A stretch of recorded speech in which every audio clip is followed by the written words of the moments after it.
সম্মানিত হাজরিন, রাসূল সাল্লাল্লাহু আলাইহি ওয়াসাল্লামের সিরাতের মাস, আগমনী মাস। এই মাসে রাসূল সাল্লাল্লাহু আলাইহি ওয়াসাল্লামের সিরাত নিয়ে আমরা জানব এবং এটা আমাদের উপরে জানাটা আমল করার জন্য অত্যন্ত ফরজ কাজ। তো আমরা শুরু করেছি গত জুমা থেকে। আমরা মহানবী সাল্লাল্লাহু আলাইহি ওয়াসাল্লামের জীবনী জানার গুরুত্ব সম্পর্কে আজ জানার চেষ্টা করব ইনশাআল্লাহ। আল্লাহ তৌফিক দান করুন, প্রতি বলি আমিন। সম্মানিত হাজরিন, রাসূলুল্লাহ সাল্লাল্লাহু আলাইহি ওয়াসাল্লামের সিরাত নিয়ে আলোচনা করলে মানুষের ইমানি শক্তি বৃদ্ধি পায়। ইমানি শক্তি বৃদ্ধি পায়, এটা এক নাম্বার। এবং এই ইমানি শক্তি বৃদ্ধি পাওয়ার পরে মানুষের আমলে পরিবর্তন আসে এবং আমলের মধ্যে আগ্রহ বাড়ে। মুসলিম পরিবারগুলোতে সিরাত চর্চার গুরুত্ব অপরিসীম। বর্তমান যুগে মুসলিম পরিবারগুলোতে আজ রাসূলুল্লাহ সাল্লাল্লাহু আলাইহি ওয়াসাল্লামের সিরাত চর্চা নাই বললেই চলে। এমন কি পরিবার আছে যেখানে রাসূল সাল্লাল্লাহু আলাইহি ওয়াসাল্লামের জীবনী নিয়ে আলোচনা হয়? এরকম পরিবার আমাদের খুবই কম। অথচ আমাদের প্রত্যেকের এই দুনিয়ায় চলার একমাত্র সঙ্গী, একমাত্র পথ হচ্ছে রাসূল সাল্লাল্লাহু আলাইহি ওয়াসাল্লামের জীবনী বা তার সিরাত। রাসূল সাল্লাল্লাহু আলাইহি ওয়াসাল্লামের সিরাত না জানার দরুন, না পাঠ করার দরুন তরুণরা আজ রাসূলুল্লাহ সাল্লাল্লাহু আলাইহি ওয়াসাল্লামের আদর্শ থেকে বিচ্যুত হয়ে পড়েছে, ঠিক কি না? আমার কথা কি আপনারা একমত? রাসূলের সিরাত না জানার কারণে তারা আজ রাসূল সাল্লাল্লাহু আলাইহি ওয়াসাল্লামের আদর্শ থেকে বিচ্যুত। এই কথা একটি চিরন্তন সত্য কথা। সমাজে একটা কথা প্রচলন আছে যে যাকে চেনে সে তাকেই অনুসরণ করে চলে, ঠিক কি না? যার মতাদর্শ গ্রহণ করে, যার মতাদর্শ চোখে দেখে, যার মতাদর্শ সমাজে চলায়মান, আর শিশু কিশোরেরা তাকেই অনুসরণ করে চলে। মুসলিম তরুণ কিংবা শিশুরা আজ যতটা না মহানবী হযরত মুহাম্মদ রাসূলুল্লাহ সাল্লাল্লাহু আলাইহি ওয়াসাল্লামকে চেনে, তার চেয়ে বেশি, হাজার গুণ বেশি চিনে চলচ্চিত্র নির্মাতা, চলচ্চিত্র শিল্পী এবং তারকাগুলোকে এবং খেলোয়াড়দেরকে, ঠিক কিনা? রাসূল সাল্লাল্লাহু আলাইহি ওয়াসাল্লামকে এতটুকু চিনে না। চলচ্চিত্রের তারকাদের প্রত্যেকের নাম বলতে পারবে তারা, খেলোয়াড়দের নাম তারা বলতে পারবে, তাদের জীবন সম্পর্কে জিজ্ঞাসা করেন বলতে পারবে, কিন্তু রাসূলুল্লাহ সাল্লাল্লাহু আলাইহি ওয়াসাল্লাম সম্পর্কে দু কলাম লিখতে বললে তারা আজ পারে না। কারণ হচ্ছে আমাদের পরিবারগুলোতে রাসূল সাল্লাল্লাহু আলাইহি ওয়াসাল্লামের সিরাত চর্চা হচ্ছে না, ঠিক কিনা? আমার সাথে একমত আপনারা? কেন আজ মুসলিম তরুণরা এই তারকাদেরকে অনুসরণ করছে? কেন তাদেরকে মডেল হিসেবে মেনে নিচ্ছে? এটার মূল কারণ কি? এটার মূল কারণ হচ্ছে তারা প্রতিনিয়তই টিভি কিংবা ইন্টারনেটের মাধ্যমে তাদের সামনে যেগুলো তুলে ধরা হচ্ছে সবগুলো তারা অনুসরণ করছে, ঠিক কিনা? আমার সাথে একমত কিনা আপনারা? তারকাদেরকে উপস্থাপন করা হচ্ছে বিভিন্ন আঙ্গিকে, তাদের সামনে বিভিন্ন রূপে রূপায়িত করে তারকাদেরকে তুলে ধরা হচ্ছে। বাচ্চারা ছোটকাল থেকে তাদেরকে দেখে দেখে অভ্যস্ত হয়ে যাচ্ছে। তারকাদের চরিত্র দেখছে, তাদের কাজকর্মগুলো দেখছে, যেগুলো সম্পূর্ণ অনইসলামিক, এগুলো দেখে আজ শিশু কিশোরেরা অন্ধকার দিকে ধাবিত হচ্ছে। ফলে তাদের এই যে জানা, তাদের যে দেখা, এটা থেকে ওই তারকাদের উপরে তাদের ভালোবাসা সৃষ্টি হচ্ছে। অথচ রাসূল সাল্লাল্লাহু আলাইহি ওয়াসাল্লামের জীবনী তাদেরকে শোনানো হচ্ছে না, চর্চা হচ্ছে না পরিবারে, সমাজে, যার কারণে তারা ভিন্ন দিকে ধাবিত হচ্ছে। যার ফসল হিসেবে আমরা আজ বর্তমান সমাজকে দেখছি, যেই সমাজ অনাচার, অবিচার, বেবিচারে নিমজ্জিত। যদি রাসূল সাল্লাল্লাহু আলাইহি ওয়াসাল্লামের জীবনকে অনুসরণ করা হয় তাহলে প্রত্যেক পরিবারে শান্তি আসবে কিনা? আপনারা বলেন, শান্তি আসবে কিনা? আসবে। তাহলে আমাদের রাসূল সাল্লাল্লাহু আলাইহি ওয়াসাল্লামের সিরাত চর্চা করা উচিত, ঠিক কিনা? ঠিক। কাউকে জানার মাধ্যমে মানুষের ভালোবাসা তৈরি হয়, তাই তরুণরা আজ চিত্র তারকা কিংবা খেলোয়াড়দের বেশি জানার দরুন তাদেরকে অনুসরণ করতে চলেছে, আদর্শ কিংবা আইকন হিসেবে তারা তাদেরকে বেছে নিচ্ছে, তাদেরকে গ্রহণ করে নিয়েছে আদর্শ পুরুষ হিসেবে।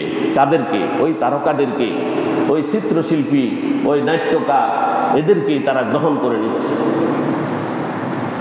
আরো হতাশার বিষয় হচ্ছে এবং আরো আক্ষেপের কথা হচ্ছে, আজ মুসলিম অনেক যুবক জানেই না আমাদের নবীকে। নাউজুবিল্লাহ, আমাদের নবীর নামও জানে না, এরকম অনেক রয়েছে। কেনই বা তিনি এই দুনিয়াতে এসেছিলেন, তার আগমনের উদ্দেশ্য কি, এই কথাগুলো আমাদের সন্তানদের মাঝে আজ অনুপস্থিত, জানা নেই। এমনকি রাসূল সাল্লাল্লাহু আলাইহি সাল্লামের মিশন কি ছিল, কি জন্য তিনি এই দুনিয়াতে প্রেরিত হয়েছিলেন, তার মিশন কি, এগুলো আমাদের সন্তানদের জানা নেই। যার কারণে আজ তারা বিভিন্ন দিকে ধাবিত হচ্ছে। এই ব্যাপারে তাদের কোনো ন্যূনতম ধারণা নেই, তাদের কোনো জ্ঞান নেই। এ হতাশার বড় কারণ হচ্ছে আমাদের পরিবারগুলোতে নাই নবীজির সিরাত চর্চা, নাই নবী জীবনের আদর্শ আলোচনা, কোনো কিছুই আমাদের মাঝে নাই। তাই আমাদের সন্তানরা যা পাচ্ছে সেদিকে ধাবিত হচ্ছে। পরিবার কিংবা সন্তানের মাঝে মহানবী হযরত মুহাম্মদুর রাসূলুল্লাহ সাল্লাল্লাহু আলাইহি ওয়াসাল্লামের পরিচয় যদি তুলে না ধরা হয়, তাহলে সন্তানরা আদর্শ হিসেবে তারা অন্যজনকে গ্রহণ করবে এবং রসুলের আদর্শ থেকে তারা দূরে সরে যাবে। অতএব আমাদের সন্তানদেরকে নবী করিম সাল্লাল্লাহু আলাইহি ওয়াসাল্লামের আদর্শে গড়ে তোলা উচিত। এজন্য পরিবারগুলোতে সিরাত চর্চা ছাড়া কোনো নেই, বিকল্প কোনো কিছু নেই, কোনো পথ নেই। তাদেরকে রসুলের সিরাত শেখাতেই হবে। মুহাম্মদুর রাসূলুল্লাহ সাল্লাল্লাহু আলাইহি ওয়াসাল্লামের জীবন নিয়ে আলোচনা করা, তার জীবন সম্পর্কে জানা, এটা একটা ইবাদত। এটা একটা কি ইবাদত। আমাদের জন্য মহানবী সাল্লাল্লাহু আলাইহি ওয়াসাল্লামকে জানা অত্যন্ত জরুরি। কেন মহানবী সাল্লাল্লাহু আলাইহি ওয়াসাল্লাম সম্পর্কে আমাদের জানতে হবে, এ ব্যাপারে আল্লাহ রাব্বুল আলামিন কোরআনে দৃষ্টান্ত দিয়েছেন এবং রাসূল সাল্লাল্লাহু আলাইহি ওয়াসাল্লাম হাদিসেও উল্লেখ করেছেন। মহানবী সাল্লাল্লাহু আলাইহি ওয়াসাল্লাম আমাদের মাঝে শ্রেষ্ঠ আদর্শ।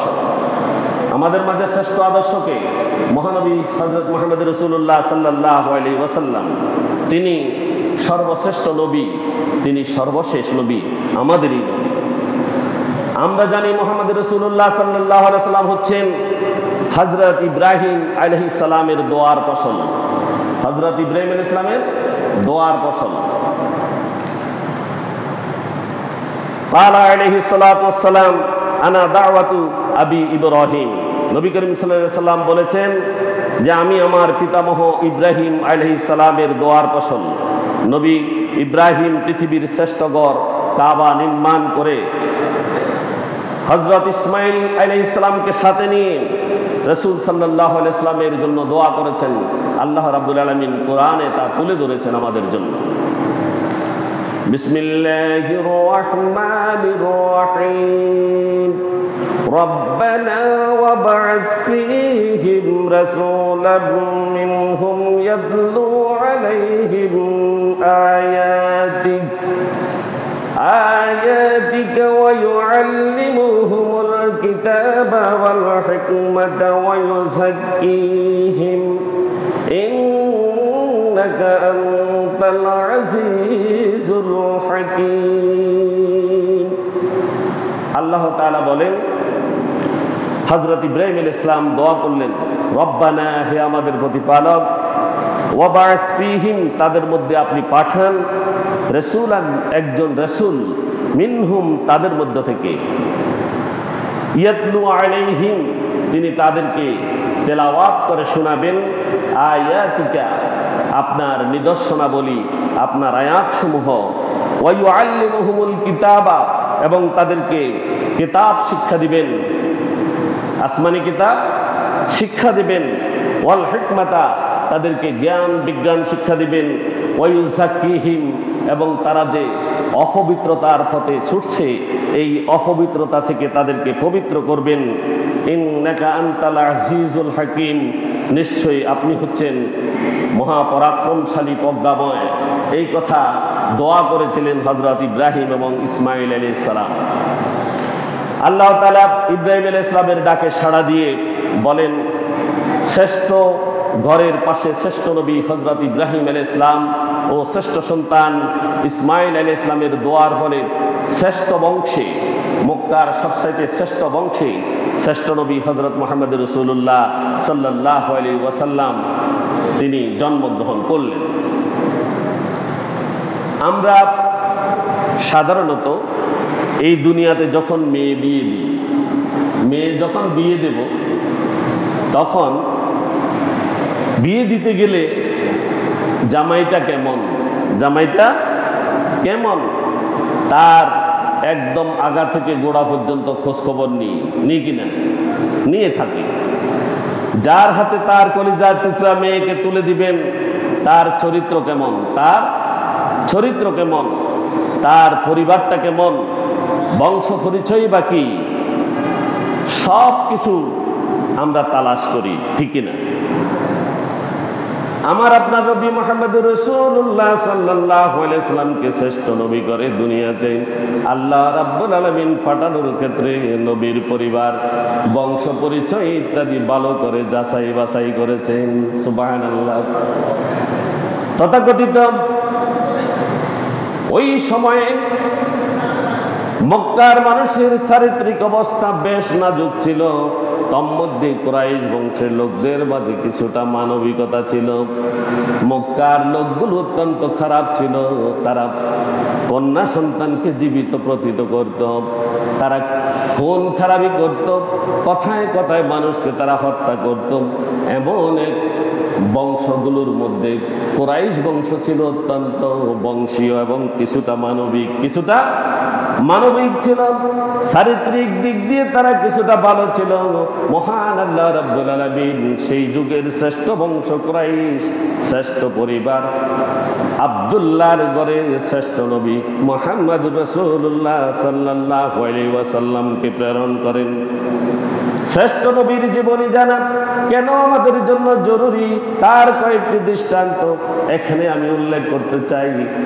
মুহাম্মদুর রাসূলুল্লাহ সাল্লাল্লাহু আলাইহি ওয়াসাল্লাম আমাদের জন্য আল্লাহর পক্ষ থেকে ছিলেন ইহসান। কি ছিলেন? ইহসান ছিলেন। আল্লাহ পাক তার নবী মুহাম্মদুর রাসূলুল্লাহ সাল্লাল্লাহু আলাইহি ওয়াসাল্লামকে দান করে আমাদের প্রতি ইহসান করেছেন। অতএব যিনি আমাদের জন্য নিয়ামত হিসেবে এসেছেন তাকে জানা আমাদের জন্য জরুরি, ঠিক কিনা? জরুরি কিনা? রাসূল সাল্লাল্লাহু আলাইহি ওয়াসাল্লামকে জানা জরুরি কিনা? না জানার কারণে আমাদের সমাজের কি অবস্থা? এই দুরবস্থার কারণ হচ্ছে রাসূল সাল্লাল্লাহু আলাইহি ওয়াসাল্লামের জীবনী আমরা জানি না এবং জানার চেষ্টা করছি না। পরিবারে আমরা চর্চা করছি না, সমাজে চর্চা করছি না, আর মসজিদে যা আলোচনা হয় সেটাও মসজিদের ভিতরে থাকে, বাইরে গেলে ভুলে যাই, ঠিক কিনা? কারণ বাহিরে যদি একজন আল্লাহওয়ালা মানুষকে দেখে সেখানেই তো তার কথাগুলো মনে আসবে, কিন্তু বাহিরে গেলে সবগুলো আর আল্লাহওয়ালা থাকে না। আল্লাহু আকবার, সামি আল্লাহু লিমান হামিদা, রব্বানা লাকাল হামদ, এগুলো সব কোথায়? মসজিদে। বাহিরে গেলে এগুলোর আর কোনো আমল থাকে না। আল্লাহ রাব্বুল আলামিন বলেন, লাকাদ মান্নাল্লাহু আলাল মুমিনিনা ইয বা'আসা ফীহিম রাসূলাম মিন আনফুসিহিম ইয়াতলু আলাইহিম আয়াতিহি ওয়া ইউযাক্কিহিম ওয়া ইউআল্লিমুহুমুল কিতাবা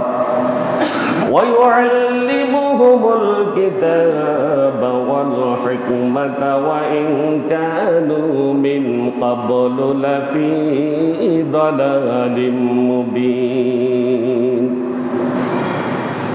আল্লাহ বলেন, মুমিনদের প্রতি মহান আল্লাহ রাব্বুল আলামিন অনুগ্রহ করেছেন, কেননা তিনি তাদের মধ্য থেকে একজন রাসূল প্রেরণ করেছেন। হযরত ইব্রাহিম আলাইহিস সালাম দোয়া করেছেন, সেই দোয়া আল্লাহ কবুল করেছেন এবং মুহাম্মদকে এই দুনিয়াতে রাসূল হিসেবে প্রেরণ করেছেন, যিনি তাদের সামনে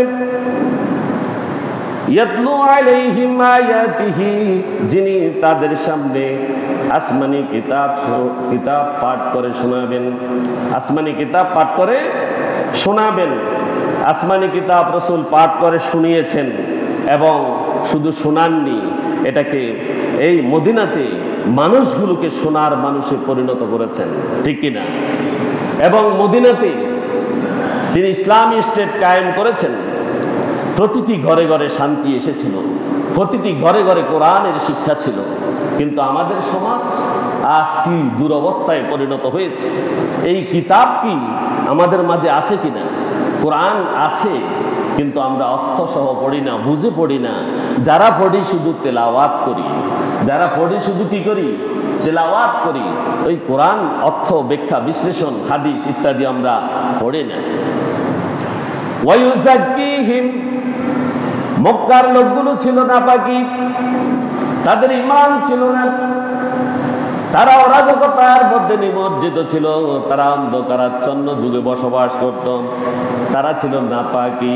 এই নাপাকিগুলোকে পবিত্র করার জন্য আল্লাহ রাব্বুল আলামিন হযরত মুহাম্মদুর রাসূলুল্লাহ সাল্লাল্লাহু আলাইহি ওয়াসাল্লামকে প্রেরণ করেছেন।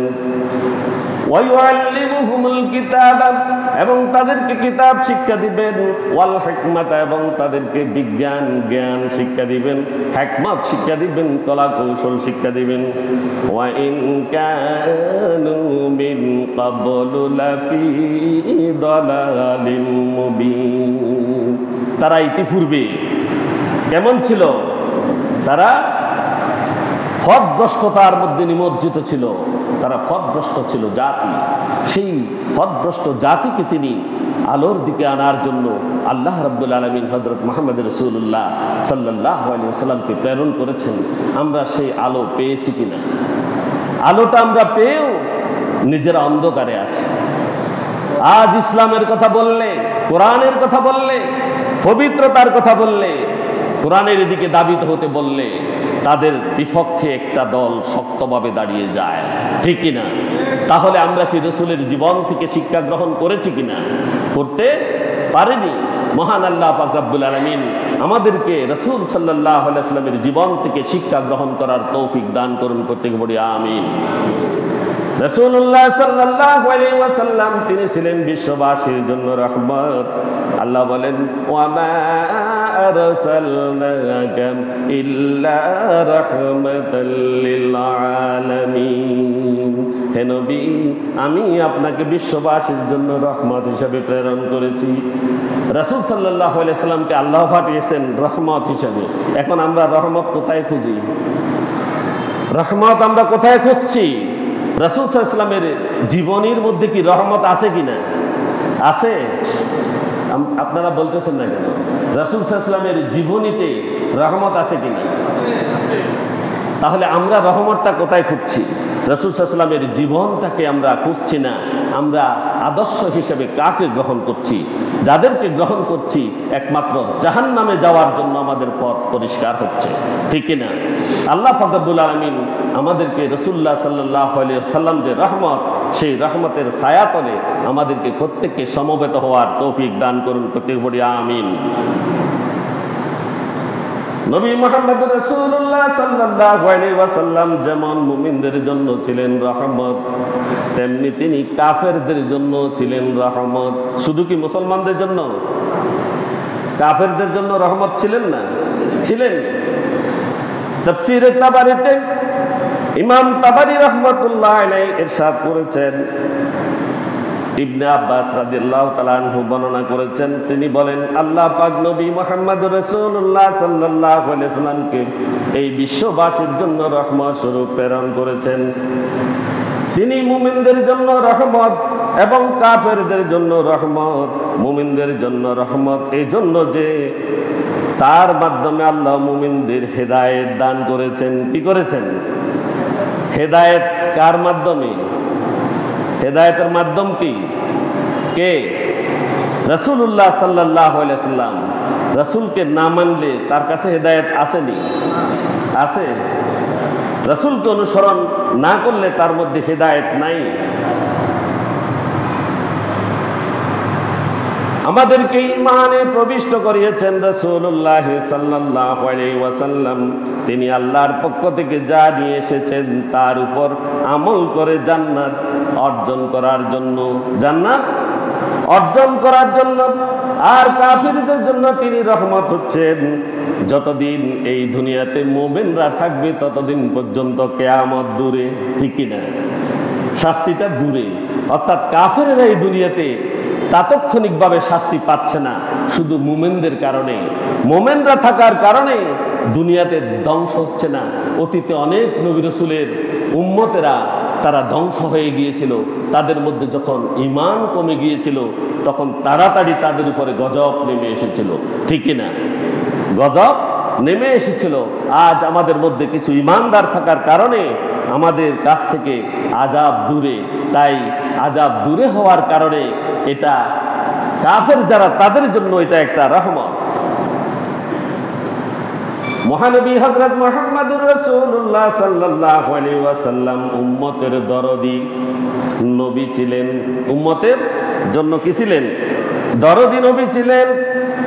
তার দৃষ্টান্ত হচ্ছে হযরত ইব্রাহিম আলাইহিস সালাম দোয়া করলেন, হে আমার রব, এই মূর্তিগুলো অনেক মানুষকে পথভ্রষ্ট করে দিয়েছে, অতএব যে আমার অনুসরণ করেছে সে তোমার দলভুক্ত হয়ে যাবে, সে তো আমার দলভুক্ত হয়ে যাবে। তার জন্য তিনি দোয়া করেছেন। অর্থাৎ মূর্তিগুলো কিছু মানুষকে পথভ্রষ্ট করে দিয়েছে, অতঃপর কিছু লোক আমাকে অনুসরণ করেছে, কিছু লোক আমাকে অনুসরণ করেছে, সে তো আমার দলভুক্ত হয়ে যাবে, তারা তো আমার দলে এসে যাবে। পক্ষান্তরে যে আমার অবাধ্য হবে তাদের ব্যাপারে আপনি ক্ষমাশীল ও দয়ালু। যারা অবাধ্য আপনি তাদের জন্য ক্ষমাশীল এবং দয়ালু। এটা কে বলেছেন? হযরত ইব্রাহিম আলাইহিস সালাম। হযরত ঈসা আলাইহিস সালাম যখন তার উম্মতের দরদি হয়ে তাদের জন্য দোয়া করলেন, আপনি যদি তাদেরকে শাস্তি দেন তাহলে তারা তো আপনারই বান্দা, আপনার বান্দাকে আপনি কিভাবে শাস্তি দিবেন? কে বলেছেন? হযরত ঈসা আলাইহিস সালাতু ওয়াস সালাম এই দোয়া করলেন। আর মহানবী সাল্লাল্লাহু আলাইহি ওয়াসাল্লাম যখন এই দুই নবীর দোয়া লক্ষ্য করলেন যে তারা উভয়ই তাদের গুনাহগার উম্মতের জন্য বদদোয়া করেন নাই, কি করেন নাই? হযরত ইব্রাহিম এবং হযরত ঈসা আলাইহিস সালাতু ওয়াস সালাম তাদের উম্মতের জন্য তারা বদদোয়া করেন নাই, এই কথা রাসূল সাল্লাল্লাহু আলাইহি ওয়াসাল্লাম তাদের কাছ থেকে শিখে গেলেন। তখন রাসূল সাল্লাল্লাহু আলাইহি ওয়াসাল্লাম মহান রবের দরবারে হাত তুলে উম্মতের জন্য দোয়া করলেন। রাসূল সাল্লাল্লাহু আলাইহি ওয়াসাল্লাম কেঁদে কেঁদে বললেন, ইয়া উম্মতি ইয়া উম্মতি। এই দোয়া করলেন। আল্লাহ জিবরাইল আলাইহিস সালামকে পাঠিয়ে জানিয়ে দিলেন যে আল্লাহ তার উম্মতের প্রতি সন্তুষ্ট হয়ে গিয়েছেন। সুবহানাল্লাহ। তাহলে রাসূল সাল্লাল্লাহু আলাইহি ওয়াসাল্লাম উম্মতের জন্য দোয়া করেছেন। কি করেছেন? উম্মতের জন্য আরেকটি দৃষ্টান্ত হচ্ছে রাসূল সাল্লাল্লাহু আলাইহি ওয়াসাল্লাম বলেছেন, মাসালি ওয়া মাসালুকুম কামাসালি রাজুলিন আওকাদা নারান ফাজআলাল জানাদিবু ওয়াল ফারাশু ইয়াকউনা ফিহা ওয়া হুয়া ইয়াযুবুহুন্না আনহা ওয়া আনা আকিযু বিহুজাজিকুম আনিন নার ওয়া আনতুম তুফাল্লাতুনা মিন ইয়াদি। রাসূল সাল্লাল্লাহু আলাইহি ওয়াসাল্লাম বলেন, মাসালি আমার উদাহরণ হচ্ছে, ওয়া মাসালুকুম এবং তোমাদের উদাহরণ হচ্ছে, কামাসালি রাজুলিন ওই একজন মানুষের মতো, আওকাদা নারান যে ব্যক্তি আগুন প্রজ্বলিত করলো। কি করলো? কিছু কাঠ খড়ি সংগ্রহ করে ওই কাঠের মধ্যে সে ব্যক্তি আগুন জ্বালিয়ে দিল। ফাজআলাল জানাদিবু ওয়াল ফারাশু ইয়াকউনা ফিহা আর চারদিকের প্রজাপতি এবং ছোট ছোট পোকামাকড়গুলো ওই আগুনের মধ্যে পড়তে শুরু করলো। ওই আগুনের দিকে তারা ধাবিত হলো। আর ওই আগুন প্রজ্বলিত ব্যক্তি ওই পোকামাকড় এবং প্রজাপতিগুলোকে আগুন থেকে বাঁচানোর জন্য চেষ্টা করল।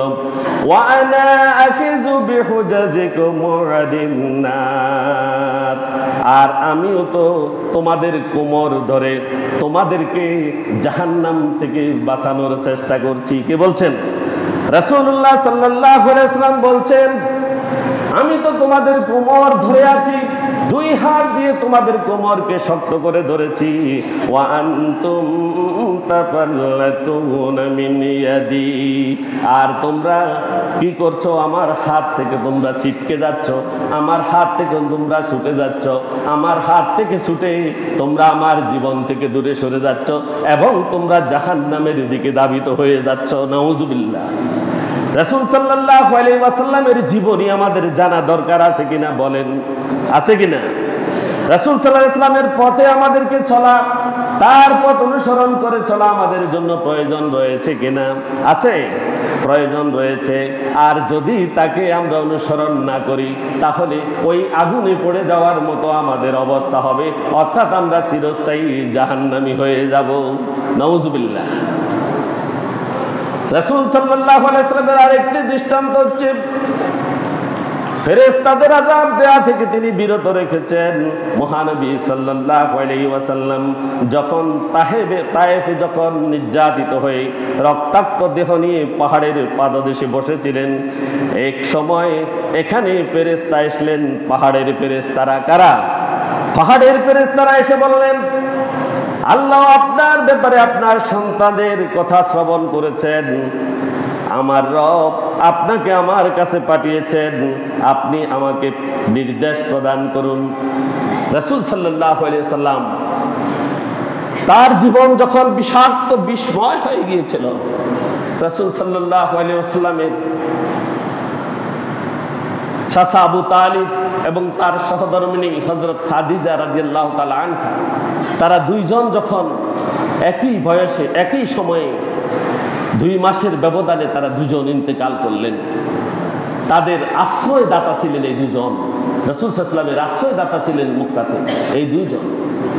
তারা যখন ইন্তেকাল করলেন, রাসূল সাল্লাল্লাহু আলাইহি ওয়াসাল্লামকে শেল্টার দেওয়ার মতো, আশ্রয় দেওয়ার মতো মক্কাতে আর কোনো কিছু থাকলো না। সেখানে সাহাবীরা যারা ঈমান এনেছিল এবং রাসূলুল্লাহ সাল্লাল্লাহু আলাইহি ওয়াসাল্লাম সহ সকলের উপরে অত্যাচার শুরু হয়েছে। রাসূল সাল্লাল্লাহু আলাইহি ওয়াসাল্লাম কোথাও আশ্রয় খুঁজছিলেন।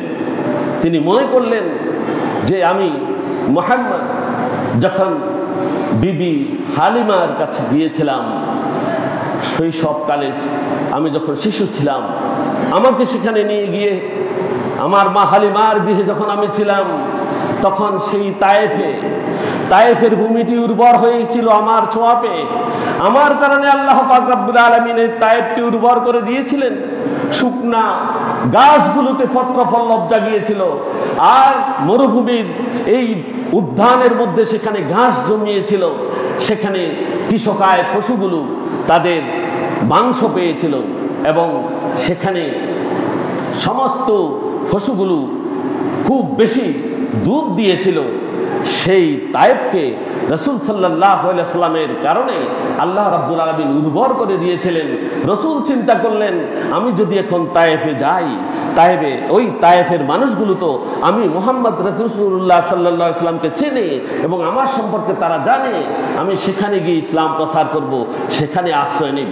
রাসূল সাল্লাল্লাহু আলাইহি ওয়াসাল্লাম সেখানে গেলেন, কিন্তু সেখানে গিয়ে তিনি কি দেখলেন? সেখানে গিয়ে তিনি পাথরের আঘাতে রক্তাক্ত হয়েছিলেন, তাকে পাথর মারা হয়েছিল, কিন্তু যতক্ষণ পর্যন্ত রাসূল সাল্লাল্লাহু আলাইহি ওয়াসাল্লামের হুঁশ ছিল ততক্ষণ পর্যন্ত তিনি মাটিতে রক্ত পড়তে দেননি। সুবহানাল্লাহ। তাকে পাথর মেরেছিল, তার শরীরের বিভিন্ন জায়গা থেকে রক্ত ঝরছিল, আর রাসূল অনুভব করলেন তিনি তো আল্লাহর সত্য নবী, তিনি যদি এই রক্ত যদি মাটিতে পড়তে দেন, আল্লাহ রাব্বুল আলামিন এই তায়েফকে উল্টিয়ে দেবেন। হুঁশ থাকা পর্যন্ত তিনি মাটিতে রক্ত ফুটতে দেননি, তিনি অজ্ঞান হয়ে পড়েছিলেন। সেখান থেকে উঠে এক গাছের নিচে তিনি বসেছিলেন পাহাড়ের পাদদেশে।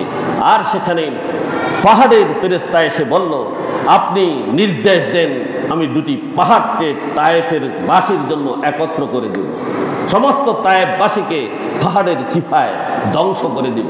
আর রাসূলুল্লাহ সাল্লাল্লাহু আলাইহি ওয়াসাল্লাম উত্তরে বললেন, না, আমি তা চাই না, আমি আশাবাদী আল্লাহ তাদের বংশ থেকে এমন মানুষ সৃষ্টি করবেন যারা এক আল্লাহ সুবহানাহু ওয়া তাআলার ইবাদত করবে, তার সাথে কাউকে শরীক করবে না, এই মানুষগুলো দ্বীনি হিদায়াত গ্রহণ করবে। আর তারা যদি না থাকে, আমি দাওয়াত দেব কার কাছে? সুবহানাল্লাহ বলবেন। তাদের জন্য দোয়া করলেন। রাসূলুল্লাহ সাল্লাল্লাহু আলাইহি ওয়াসাল্লাম মৃত্যুর সময়ও তিনি উম্মতের জন্য কেঁদেছেন। মহানবী হযরত রাসূলুল্লাহ সাল্লাল্লাহু আলাইহি ওয়াসাল্লাম মৃত্যুকালে জিবরাইল আলাইহিস সালাম মহানবীর কাছে এসে দেখলেন তিনি কাঁদছেন। জিজ্ঞেস করলেন, আপনার চোখে পানি কেন হে রাসূল? আর রাসূল বললেন, রাসূলকে জিজ্ঞাসা করলেন, আপনি কি আপনার মেয়ে ফাতেমার জন্য কাঁদছেন কিনা?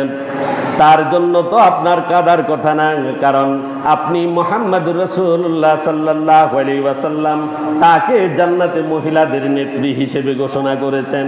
তার জন্য তিনি কেন কাঁদবেন? আপনি কেন তার জন্য কাঁদবেন? রাসূল সাল্লাল্লাহু আলাইহি ওয়াসাল্লামের যখন মৃত্যু ঘনিয়ে এসেছে তখনকার এই ঘটনা। আর রাসূল বললেন, ওয়া ফাতিমাতু সাইয়্যিদাতু নিসাই আহলিল জান্নাহ। হযরত জিবরাইল বললেন যে কি হাসান আর হুসাইনের জন্য তো আপনার কাঁদার কথা নয়, হাসান হুসাইনের জন্য তো আপনি কাঁদার কথা নয়। তাদের ব্যাপারে আপনি ঘোষণা দিয়েছেন যে আল হাসান ওয়াল হুসাইনু সাইয়্যিদাতু শাবাবি আহলিল জান্নাহ, যে তারা হবেন জান্নাতের যুবকদের সর্দার, তাদের জন্য তো আপনার কাঁদার কথা নয়।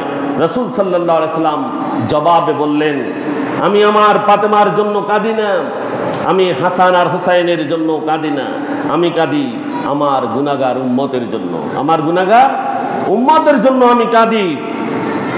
ফামান বাদি লি উম্মতি, আমার পরে আমার উম্মতের জিম্মাদার কে হবে? আমার পরে আমি যখন ইন্তেকাল করব, আমার এই উম্মতের জিম্মাদারি কে হবে? আল্লাহ কালামে পাকে বলে দিয়েছেন, ওয়ামা কানাল্লাহু আইয়ুআযিবাহুম ওয়া আনতা ফীহিম। আল্লাহ এমন নন যে আপনি থাকা অবস্থায় তাদেরকে তিনি শাস্তি দিবেন। আপনি থাকা অবস্থায় যে তিনি তাদেরকে শাস্তি দিবেন, আল্লাহ এমন নন। আমার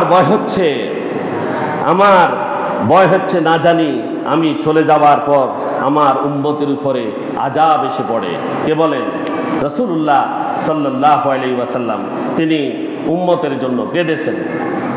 তাহলে সেই যিনি আমাদের জন্য কেঁদেছেন, যিনি আমাদের জন্য দোয়া করেছেন, যিনি আমাদের জন্য জান্নাত কামনা করেছেন, যিনি আমাদের জন্য এই দুনিয়ায় আল্লাহর আযাব থেকে আমাদেরকে বাঁচার জন্য তিনি চেষ্টা করেছেন, সেই রাসূল সাল্লাল্লাহু আলাইহি সাল্লামের জীবনী আমরা শিখছি কিনা এবং সেই রাসূল সাল্লাল্লাহু আলাইহি সাল্লামের পথে আমরা চলছি কিনা।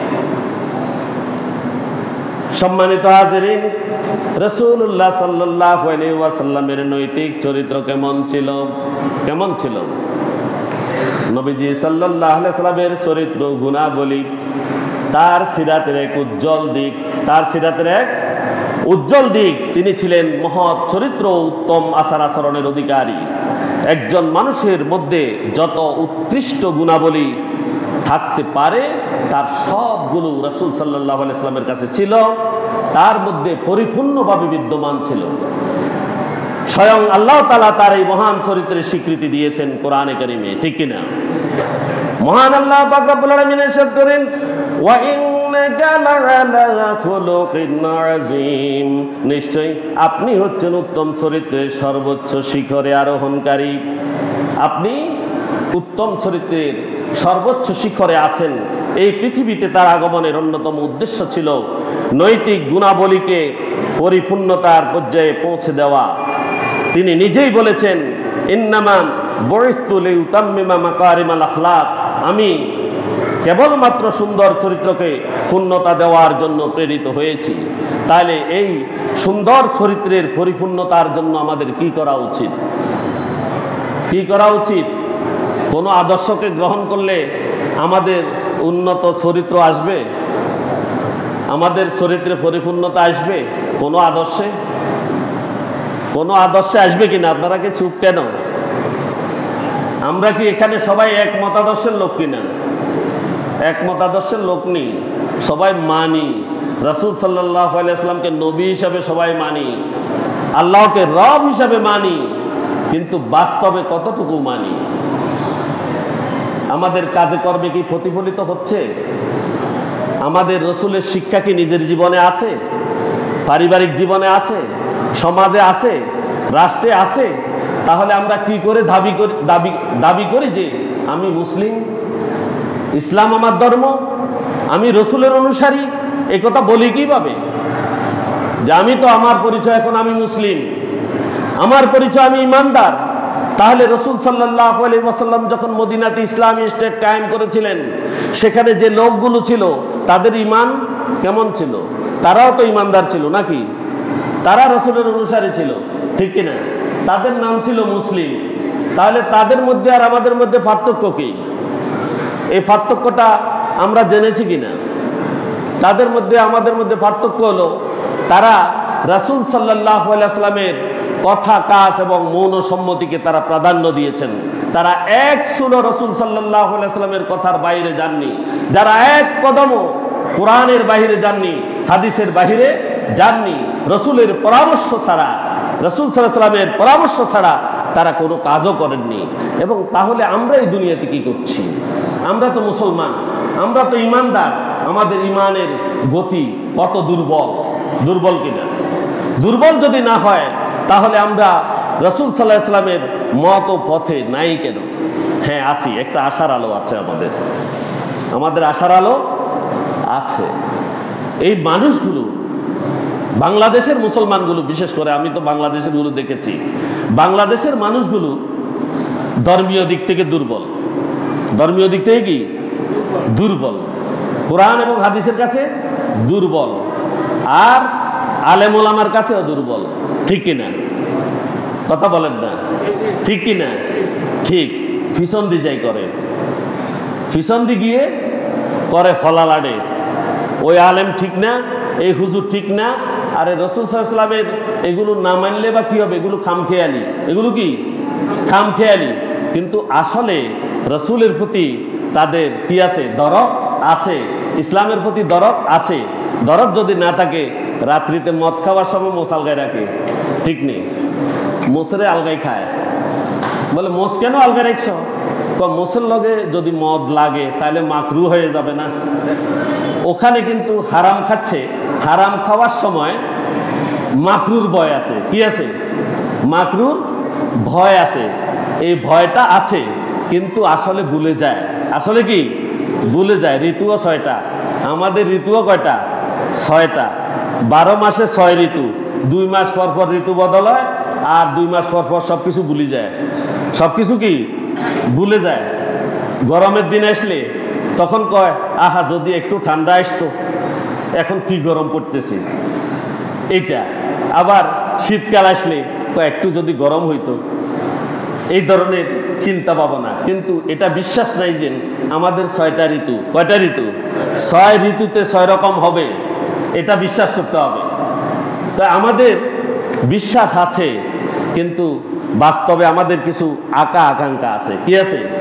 আশা আকাঙ্ক্ষা আছে, দুনিয়াবি আশা আকাঙ্ক্ষা। এই দুনিয়াবি আশা আকাঙ্ক্ষায় আমাদেরকে বরবাদ করে দিচ্ছে, ঠিক কিনা?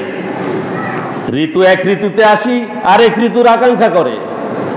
ঠিক আমাদের এই দুনিয়াতে রাসূল সাল্লাল্লাহু আলাইহি ওয়াসাল্লামকে আমরা মানি, কোরআনও মানি, কোরআনে সবকিছু আছে জানি, হাদিসে রাসূল এই বলেছেন সেটাও জানি, কিন্তু আকাঙ্ক্ষার কারণে আমরা বরবাদ হয়ে যাচ্ছি। কি হয়ে যাচ্ছি? বরবাদ হয়ে যাচ্ছি। আমরা একটু বেশি ভালো খেতে চাচ্ছি।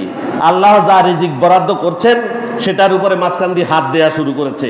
না, আমি আর একটু ভালো খাবো, আমি আর একটু ভালো খাবো, ভাইয়ের হক মেরে খাবো, বোনের হক মেরে খাবো, আর এতিমের হক মেরে খাবো।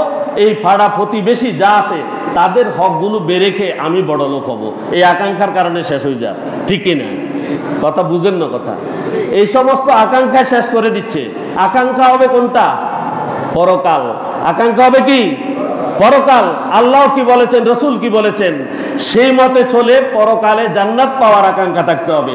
আর কোনো আকাঙ্ক্ষা কোনো কাজে আসবে না, কোনো কাজে আসবে না। আমি এই দেশের মানুষগুলোকে আস্তে আস্তে ভালো হতে দেখছি, ভালো হচ্ছে মানুষগুলো। মাঝখান দিয়ে কিছুদিন খারাপ হয়ে গেছিল। খারাপ যে সবগুলো হয় নাই, খারাপ যদি হইতো তো সবটাই নষ্ট হয়ে যেত। 15-16 বছর যে অবস্থা ইমানদারেরা কথা বলতে পারে নাই, পাচ্ছেনি। এটা কি আমাদের দেশের লোকেরা করেছে? না, রাষ্ট্রীয় ক্ষমতা ছিল, বাইরের প্রভুরা তাদের উপরে চেপে বসেছিল। এই ভয়ে তারা কথা বলতে পারে নাই, চুপ ছিল। কিন্তু এখন যখন সুযোগ পাইছে তখন ওদের অস্তিত্ব আসেনি। আর কথা বুঝেন, এদের অস্তিত্ব আর আসেনি। ইসলাম বিরোধী যারা, ইসলামকে যারা ধ্বংস করতে চেয়েছে, যারা ইসলামী স্কলারদেরকে ফাঁসির কাস্টে ঝুলিয়েছে, তারা কি আছে এখন? তারা আছে? তারা নির্বংশ। তারা কি নির্বংশ? রাসূলুল্লাহ সাল্লাল্লাহু আলাইহি ওয়াসাল্লামকে নির্বংশ বলে আবু লাহাব কি আছে? আবু লাহাবের উত্তরসূরিরা কি টিকেছে মক্কাতে? এখানে কি টিকবে? রাসূল সাল্লাল্লাহু আলাইহি ওয়াসাল্লামের নাম সারা জীবন থাকবে, কিন্তু ওই আবু লাহাবের নাম সারা জীবন থাকবে না। থাকলেও ঘৃণার সাথে থাকবে, ঠিক কি না? যারা কিছুদিন আমাদের উপরে চেপে বসেছিল তাদের অস্তিত্ব এখন বিলীন হয়ে গিয়েছে। আরো কেউ যদি চেপে বসার যদি সিদ্ধান্ত নেয়, চিন্তা করে, এই জাতির ভালো মানুষগুলো এদেরকেও বিতাড়ন করবে, ঠিক কিনা? কেউ এখানে যদি স্বৈরাচার হতে চায়, কেউ যদি রাসূল সাল্লাল্লাহু আলাইহি ওয়াসাল্লামের মতফতের বাহিরে যেতে চায়, চাদরের বাহিরে যদি পা যায়, মশারির বাহিরে যদি পা যায়, মশায় আরাম করে খাবে, ঠিক কিনা? ঠিক যদি আপনি রাসূল সাল্লাল্লাহু আলাইহি ওয়াসাল্লামের জীবনী থেকে দূরে সরে যান, ইসলাম থেকে যদি দূরে সরে যান, আপনি যদি ভালো খাওয়ার যদি আকাঙ্ক্ষা করেন, আপনারও সেই একই অবস্থা হবে। আপনিও ইসলাম থেকে ছিটকে পড়বেন, জান্নাত থেকে ছিটকে পড়বেন, এবং পরকালে আপনার জন্য আযাব অপেক্ষা করছে, ঠিক কিনা? আসুন সম্মানিত হাজিরিন, কথা বললে অনেক কথা বললে অনেক কথা, কিন্তু অল্পতে বোঝা উচিত। আমাদের অল্পতেই বোঝা উচিত যে আমরা কোথায় আছি। আমাদেরকে রাসূল সাল্লাল্লাহু আলাইহি ওয়াসাল্লামের পথে আসা লাগবেই, ঠিক না? শুধু কবর দিতে গেলে বিসমিল্লাহি ওয়া আলা মিল্লাতি রাসূলিল্লাহ এই কথা কইলে কি রাসূলুল্লাহর মিল্লতে আসিল না? সে ছিল নি? কবরেতে হিয়ালে দি 1000 মানুষ বেগুনে কই আইলে হইবনি? হবে? আপনি এখানে মিল্লাতে থাকতে হবে, তারপরে আপনার মিল্লাতে রাসূলুল্লাহ চলবে, ঠিক কি না? তাহলে এই জন্য রাসূল সাল্লাল্লাহু আলাইহি ওয়াসাল্লামের জীবনের সাথে আপনাকে থাকতে হবে, জীবনী শিক্ষা গ্রহণ করতে হবে, তার সিরাত, তার পূর্ণ জীবনী আপনাকে পাঠ করতে হবে। প্রতিটি ঘরে ঘরে রাসূলের সিরাত পাঠ চর্চা করা উচিত, ঠিক কি না? রাসূল সাল্লাল্লাহু আলাইহি ওয়াসাল্লামের জীবনী বইগুলো এই মাসে আপনারা পড়বেন কারা কারা? একটু হাত উঠান, একটু হাত উঠান। যদি এখান থেকে শিখে না যান, বাইরে গেলে আপনাদের আর মনে থাকবে না। কারণ রাসূলের সিরাত না জানা পর্যন্ত আপনি সত্যিকার মানুষ হতে পারবেন না এবং রাসূলের মিল্লাতের উপরে যেতে পারবেন না।